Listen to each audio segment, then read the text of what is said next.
So I want to talk about the incident regarding Raja Jackson. That he was doing a spot in a promotion that was run by Rikishi, and what happened was that when he showed up to the promotion, he got hit in the head with a glass bottle by another wrestler, and then he was told later on. I believe it was like his name was Psycho Stu. So what happened was that he was told later on, you're going to do a spot where you give him your receipt, and receipt in professional wrestling terms is a payback. And usually, like the most famous example is that when JBL had a match, he roughed up the Blue Meanie and he got the Blue Meanie all bloodied. So what happened was that I believe it was Stevie Richards hit him with a chair hard as he could and caused JBL to bleed really. So it's almost like, fuck you, fuck you too type of thing. And then later on, what happened was that Rampage, that Raja Jackson, he went into the ring. He hit him with a something that looked like a Samoan drop or a pickup and a drop slam or pickup and a back slam. And then he started to punch him in the head like over 20 times while he was unconscious. Really, Psycho Stu was, and that's the end of the incident. And then there's a bunch of things to talk about that. Rampage Jackson got on the got online and he said something like, hey, you know what, my son had a concussion a few days ago. He should not have been in the spot, really. So this kind of goes into that argument of, of a couple of things. That number one is that, when you have professional wrestlers or people who want to do spots, really, you got to say something like, hey, were you recently injured? Hey, what type of injury did you have, really? It's almost like, lack better example, in the porn industry, that's why they do blood tests, weekly or every couple of weeks. That's why sometimes they may ask porn stars, hey, did you have sex? It was unprotected, whatever, really, before they do shoots and stuff like that. So that way people know that they're not passing an STD. But also, too, when you have people do spots, you got to ask them, where you get an injury. Like, I was in a car crash a few years ago. If I was in a professional wrestling show, they may say something like, oh, did you go to a doctor? No, well, we can't have you in the spot because you might have a concussion or, you may have an imbalance, really. So that's important. And then the other part of it is somebody's mental state. If you know somebody has an anger, I'm not sure they know Raja Jackson that well, but if people knew him for a couple of years, they say, oh, well, he had an anger issue, or his dad's always getting him out of trouble, or you have somebody like Mike Tyson who got like a rape charge, then you're like, okay, maybe he shouldn't be in spots, really, if he has a history of violence, really, or a history of, or if he's known for just breaking the rules. You don't have that person part of your show because you're like, oh, well, they may take something too far, really. But there's also that thing we talk about when it comes to mental illness and people who have injuries, like with Chris Benoit, which is you can't excuse bad behavior. Because if we do that, then anybody who has a concussion or anybody who injures somebody else, really, because they were previously injured or they have a concussion, that we live in a world where, oh, well, people need to be forgiven, really. I got in a car crash, but if because somebody rear-ended my Uber, but if I was doing a professional wrestling spot and I was beating people with a crowbar and I was like a little off and I was beating people with a crowbar because my brain was off and stuff like that, people can't say, oh, well, you should have asked me and had an interview with me. People are like, oh, no, put him in jail for assault, get him the medical help, the mental health, but also get the criminal charges that he has earned, really. Because we can't live in a world where people have an injury and then they hurt other people, and then we're like, oh, there's no consequences, because that's a very fucked up world to live in. And then to Raja Jackson, I think that he was on his Twitch, he was saying things like, like he's gonna beat him so bad that he's gonna do it until people pull him off, really. And then also he was kind of, doing a Twitch afterwards, really. Like he was online talking about it afterwards and other things like that. So unfortunately, it shows a lack of remorse, really, because it shows that, okay, you know what, is this really, him playing a villain like New Jack where he takes it too far? Or is it somebody who wants to get their licks in and takes it as far as they want to? Or is like, okay, well, since this is professional wrestling, I'm going to cross some lines, really, because I know that I could get away with it legally, just like in porn industries. Like, again, I've known some former porn stars who they may say no to something, somebody else may be, performing what they said no to, and that's sexual assault, but then they're like, oh, well, it's a porn shoot.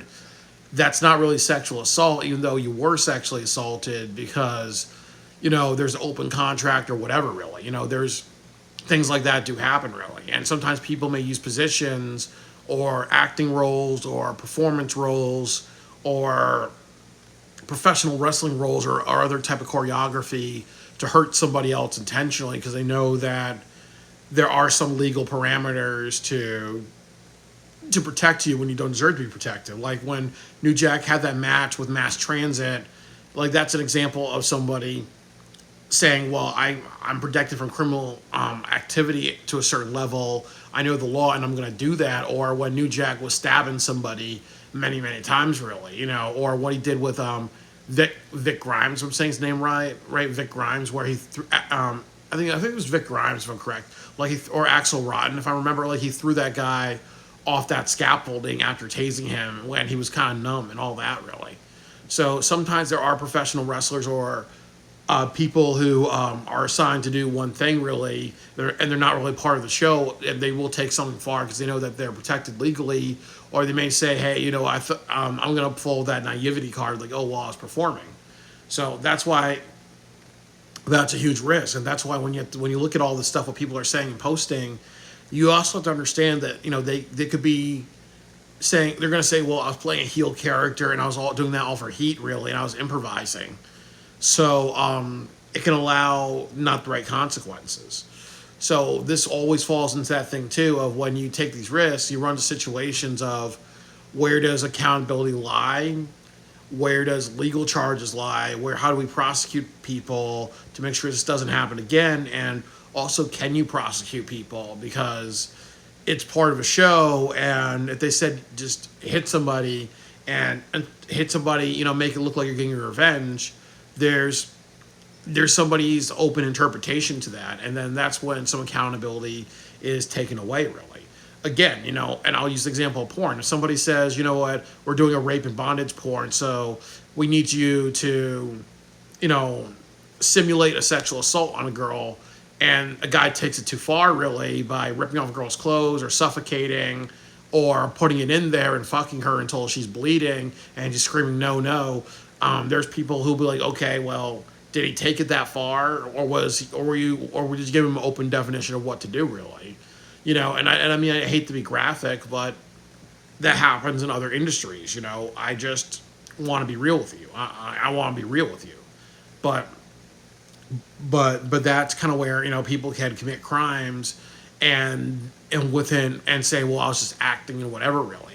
And I also think that if he did this intentionally, then fuck him, because again, professional wrestling, it isn't an open season to do whatever the fuck you want, really, because honestly, most professional wrestlers retire in their late 30s, mostly in their 40s, really. So you take something away from somebody, how are they going to feed themselves the rest of their life? What would happen if Psycho Stu, sues and he gets like $1 million or $2 million? That's not enough to cover his ass for the rest of his life, really, unless he wants to live in a crappy neighborhood in California.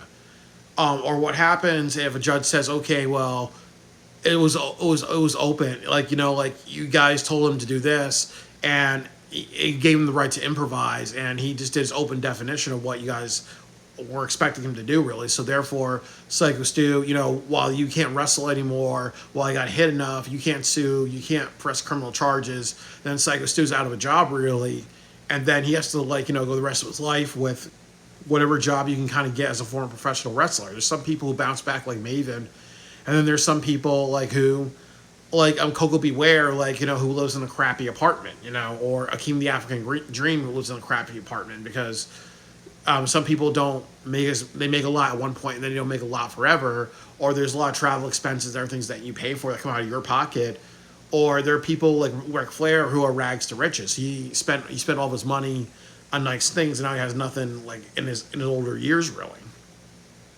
So this is why so this is just why it's so bad, because you're fucking up somebody's livelihood, and then also on top of that, you're killing somebody.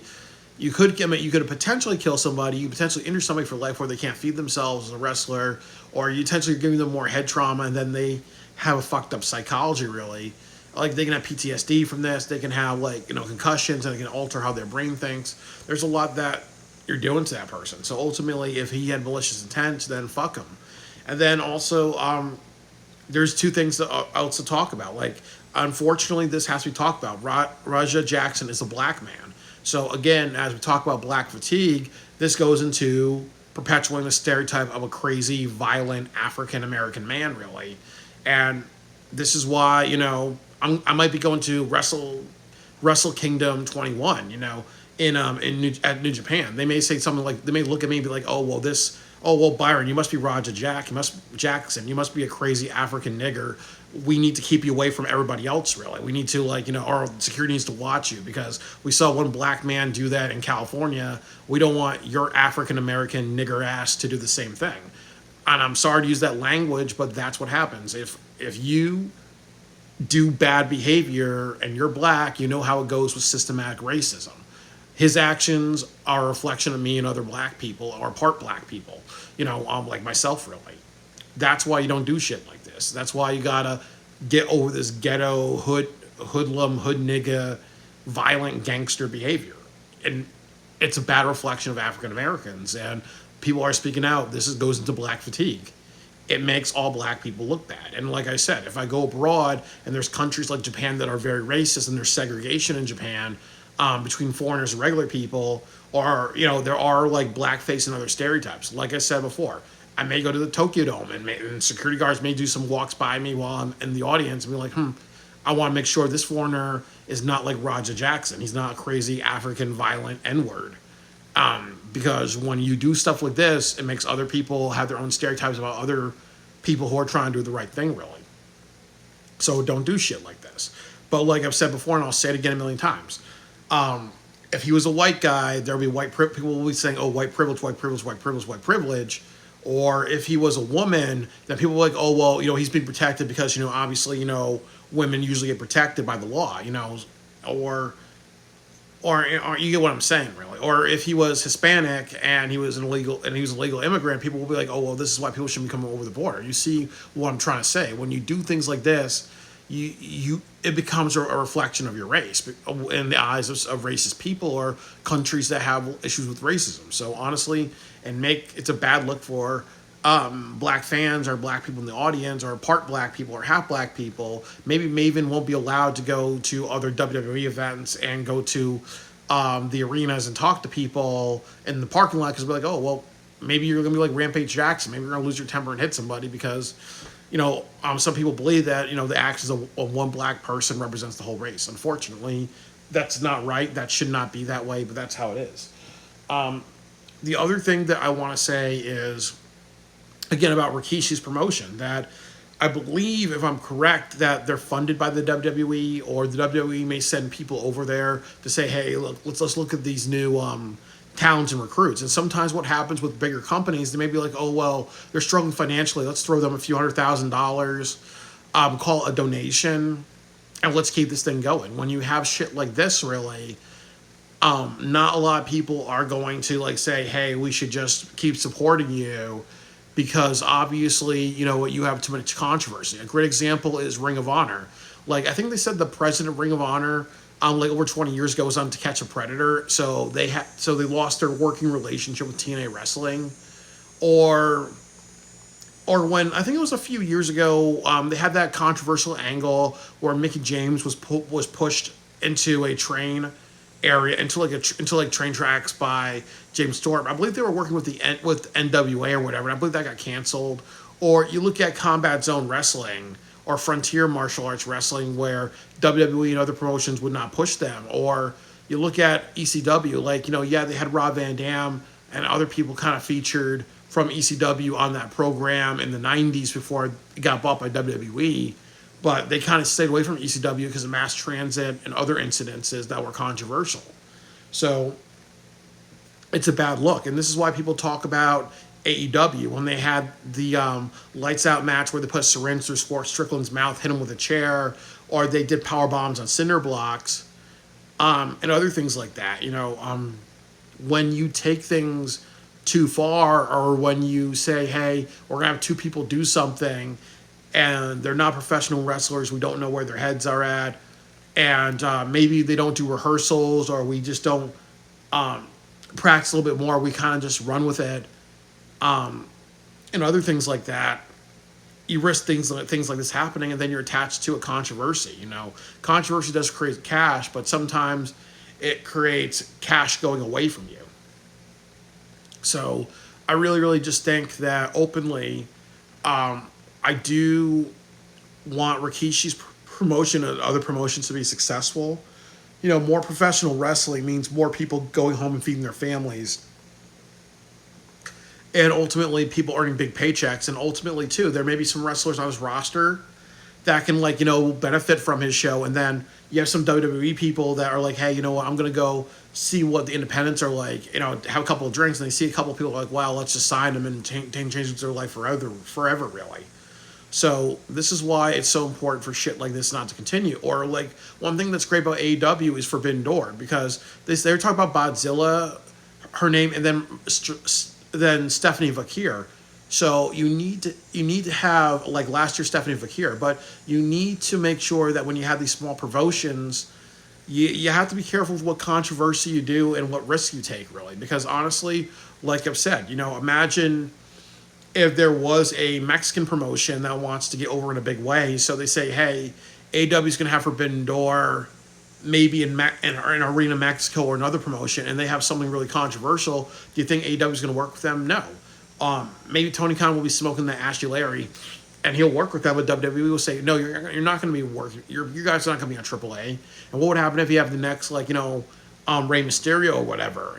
You get what I'm saying, really. Or you have Josh Alexander, who's the Maple Leaf Wrestling Heavyweight Champion. So what would happen if they had a spot where maybe a Canadian celebrity beats the shit out of him and takes it too far? What do you think Tony Khan will do? He'll say, okay, you're going to be wrestling on AEW. You're not going to go to that promotion. And if there's anybody there that may have a future, fuck them. We want nothing to do with them. That's how it works in the entertainment industry. When you have something negative attached to you, people say, fuck you, goodbye. There's other, you're a bad apple. You're a bad brown apple in the tree. We're going to look at the other apples, because there's always going to be the other apples that you would pick and take the seeds out of and grow fruition with. Unfortunate incident. It shouldn't have happened, and it was definitely really irresponsible, really. And ultimately, they were winging things. They were winging this to see if it would work out, really. And probably they definitely betted on it working out, and it didn't. So definitely it's unfortunate. And I hope that if Raja Jackson was off because he had a concussion, he gets the mental health help that he needs, and then he gets the legal charges and the right consequences. And if he was doing this with premeditation and malice, and he just doesn't care, then he needs to be in jail. And then you also have to understand, as I said earlier, that it projects this issue in the black community of black fatigue, where when you do behavior like this, it promotes anti-black racism. So, your actions are shockwaves. It doesn't impact other people; it impacts other people.